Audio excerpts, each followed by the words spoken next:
ಆಂಜನೇಯ ದೇಗುಲಕ್ಕಾಗಿ ಎರಡು ಗುಂಪುಗಳ ಫೈಟ್. ದೇವನಹಳ್ಳಿ ತಾಲೂಕಿನ ಟೋಲ್ ಗೇಟ್ ಬಳಿಯ ದೇಗುಲ. ಬೆಂಗಳೂರು ಗ್ರಾಮಾಂತರ ಜಿಲ್ಲೆಯ ದೇವನಹಳ್ಳಿ ಆಂಜನೇಯ ದೇಗುಲಕ್ಕಾಗಿ ಎರಡು ಗುಂಪುಗಳ ಫೈಟ್. ದೇವನಹಳ್ಳಿ ತಾಲೂಕಿನ ಟೋಲ್ ಗೇಟ್ ಬಳಿಯ ದೇಗುಲ, ಬೆಂಗಳೂರು ಗ್ರಾಮಾಂತರ ಜಿಲ್ಲೆಯ ದೇವನಹಳ್ಳಿ. ಗುಂಪು ಘರ್ಷಣೆ ಹಿನ್ನೆಲೆ ಪೊಲೀಸರಿಂದ ಲಾಠಿ ಪ್ರಹಾರ.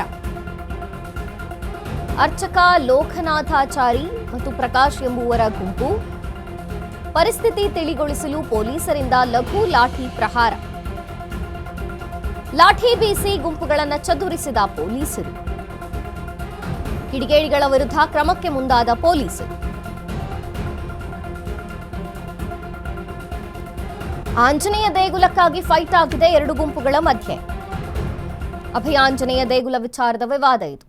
ಆಂಜನೇಯ ದೇಗುಲಕ್ಕಾಗಿ ಫೈಟ್ ನಡೆಯಿತು. ಎರಡೂ ಗುಂಪುಗಳು ಘರ್ಷಣೆ, ಪೊಲೀಸರಿಂದ ಲಾಠಿ ಪ್ರಹಾರವಾಗಿದೆ.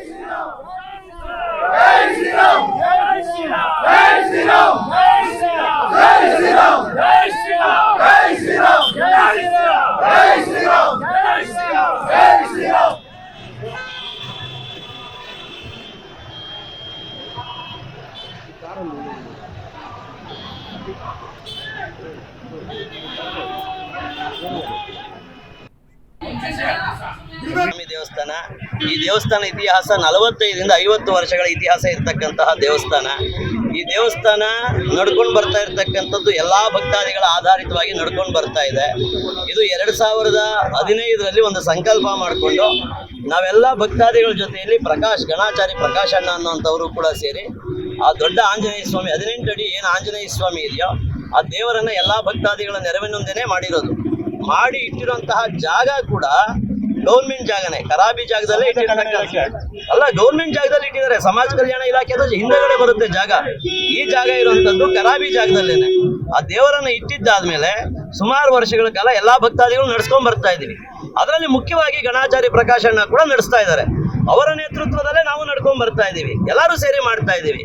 ಅವರು ಕಾರಣಾಂತರವಾಗಿ ಒಂದು 3 ವರ್ಷಗಳ ಹಿಂದೆ 4 ವರ್ಷಗಳ ಹಿಂದೆ ನಾನಿನ್ನು ಮುಖಂಡತ್ವದಲ್ಲಿ ಇರೋಕ್ಕಾಗಲ್ಲ, ನಿಮ್ಮ ಮುಖಂಡತ್ವದಲ್ಲಿ ನಡೀಲಿ, ನೀವು ಒಂದು ಟ್ರಸ್ಟ್ ಮಾಡ್ಕೊಳ್ಳಿ, ಟ್ರಸ್ಟ್ ಮಾಡಿಕೊಂಡು ನಾನು ಈ ಜಾಗ ವ್ಯವಸ್ಥೆ ಏನು ನಡೀತಾ ಇದೆ ಅದೇ ಥರ ಚೆನ್ನಾಗಿ ಪೂಜೆಗಳು ನಡ್ಕೊಂಡು ಹೋಗ್ಲಿ, ನೀವು ಅಧ್ಯಕ್ಷರು ಇನ್ನೊಂದು ಮತ್ತೊಂದು ಎಲ್ಲ ಮಾಡಿಕೊಂಡು ಈ ದೇವಸ್ಥಾನ ಚೆನ್ನಾಗಿ ಕಟ್ಕೊಂಡು ಅಭಿವೃದ್ಧಿ ಮಾಡ್ಕೊಂಡು ಹೋಗಿ, ನಾನು ಮುಖಂಡತ್ವದಿಂದ ವಿರಮಿಸ್ತೀನಿ ಅಂತ ಹೇಳ್ಬಿಟ್ಟು ನಮಗೆ ಹೇಳಿ ತಿಳಿಸಿ ಅವ್ರು ಹೊರಟೋಗಿದ್ದಾರೆ. ಈಗ 3-4 ವರ್ಷದಿಂದ ನಮ್ಮದು ಒಂದು ಹನುಮ ಸಂಘ ಅಂತ ಹೇಳಿದ್ದು, ಇಲ್ಲಿರ್ತಕ್ಕಂಥ ಹೆಣ್ಣು ಮಕ್ಕಳು ಇದ್ ಕಡೆನೂ ವಿಡಿಯೋ ಕವರ್ ಮಾಡಿ ಎಲ್ಲರೂ ಸೇರಿ ಬಂದು ಇಲ್ಲಿ ಸೇವೆ ಮಾಡ್ತಾ ಇರ್ತಕ್ಕಂಥದ್ದು. ಸುಮಾರು ಏನಿಲ್ಲ ಅಂದ್ರೂ ಹನುಮ ಜಯಂತಿ ಬಂದ್ಬಿಟ್ಟು ಒಂದು 15 ಲಕ್ಷ ಎಲ್ಲರೂ ಭಕ್ತಾದಿಗಳು ದೇಣಿಗೆ ಕೊಟ್ಟಿರುವಂತದ್ದೇನೆ. ನಮ್ಮ ಹತ್ರ ರಸೀದಿ ಬುಕ್ಗಳು ಕೂಡ ಇದಾವೆ. ಎಲ್ಲ ಕೂಡ ಕರೆಕ್ಟ್ ಆಗಿ ಲೆಕ್ಕಾಚಾರ ಮಾಡ್ಕೊಂಡು ನಡ್ಸ್ಕೊಂಡ್ ಬರ್ತಾ ಇದೀವಿ. ನಮ್ದೊಂದು ಸಂಘ. ಆ ಸಂಘ ಮಾಡ್ತಾ ಮಾಡ್ತಾ ಮಾಡ್ತಾ ನಾವು ಒಂದು ರಿಜಿಸ್ಟ್ರೇಷನ್ ಕೂಡ ಮಾಡ್ಕೊಂಡಿದೀವಿ. ನಮ್ಮ ಹುಡುಗರದು ನಡೆದಿದ್ದಕ್ಕೆ ಒಂದು ಸಣ್ಣ ಗಲಾಟೆ ಆಗಿತ್ತು. ಆ ಸಣ್ಣ ಗಲಾಟೆ ಆದಾಗ ಒಂದು ಸ್ಟೇಷನ್ ಗಂಟ ಹೋಗಿ ಬಂದು ಒಂದು FIRಗಳೆಲ್ಲ ಆಗಿ ಹಿಂಗೆ ಸಮಸ್ಯೆ ಬಿಟ್ಟರೆ ಅದು ಬಿಟ್ಟರೆ ಇನ್ನೇನು ಯಾರ ಕಡೆಯಿಂದನೂ ಏನು ಸಮಸ್ಯೆ ಇಲ್ಲ. ಆವಾಗ ನಾವೇನು ಮಾಡಿದ್ವಿ, ಸ್ವಲ್ಪ ಸಮಸ್ಯೆ ಆದಾಗ ನಾವು ಒಂದು ಸ್ವಲ್ಪ ನಂಗೆ ಹೆಲ್ತ್ ಬೇರೆ ಪ್ರಾಬ್ಲಮ್ ಆಗಿತ್ತು. ಆವಾಗ ನಾವೇನು ಮಾಡಿದ್ವಿ, ಇವರು ಲೋಕನಾಥ್ ಅಂತ ಅಂದ್ಬಿಟ್ಟು ಲೋಕನಾಥಾಚಾರಿ ಅಂತ ಇವರು ಆರ್ವಳ್ಳಿ, ಇವ್ರನ್ನ ಕರೆದು, ಸ್ವಾಮಿ ನಿಮ್ಗೊಂದು 2 ವರ್ಷ ನಾವು ಬಿಟ್ಕೊಟ್ಟಿರ್ತೀರಿ, ನೀವು ಪೂಜೆ ಮಾಡಿಕೊಂಡ್ರೆ ನಾವು ಹೇಳಿದಾಗ ನಮ್ಗೆ ಬಿಟ್ಕೊಡ್ಬೇಕು, ನಾವು ದೇವಸ್ಥಾನ ಅಭಿವೃದ್ಧಿ ಯಾವಾಗ ಮಾಡ್ಕೊತೀವಿ ಅವಾಗ ಹೇಳ್ತೀರಿ ಅವಾಗ ಬಿಟ್ಕೊಡ್ಬೇಕು ಅಂತ ಹೇಳ್ಬಿಟ್ಟು 5 ತಿಂಗಳಿಂದ ನಾನು ಹೇಳ್ಕೊಂಡೇ ಬಂದಿದ್ದೀನಿ.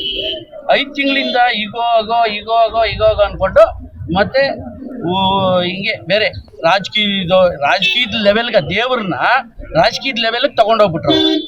ತಗೊಂಡೋಗಿ ಏನು ಹಬ್ಸಿದ್ರು ಅಂದರೆ ದೇವ್ರನ್ನ ತೆಗೆದು ಬಿಡ್ತಾರಂತೆ, ದೇವಸ್ಥಾನ ತೆಗೆದು ಬಿಡ್ತಾರಂತೆ, ಆ ದೇವಸ್ಥಾನನ ನಾವು ಉಳಿಸ್ಬೇಕು ಅಂತ ಹೇಳ್ಬಿಟ್ಟು. ಈಗ ದೇವ್ರನ್ನ ತೆಗಿತೀನಿ, ದೇವಸ್ಥಾನ ತೆಗಿತೀನಿ ಅಂತ ಏನಾದರೂ ಒಂಚೂರು ಪ್ರೂಫ್ ಇದ್ರೆ ಅವ್ರು ಕೊಡ್ಬೇಕು ತಾನೆ.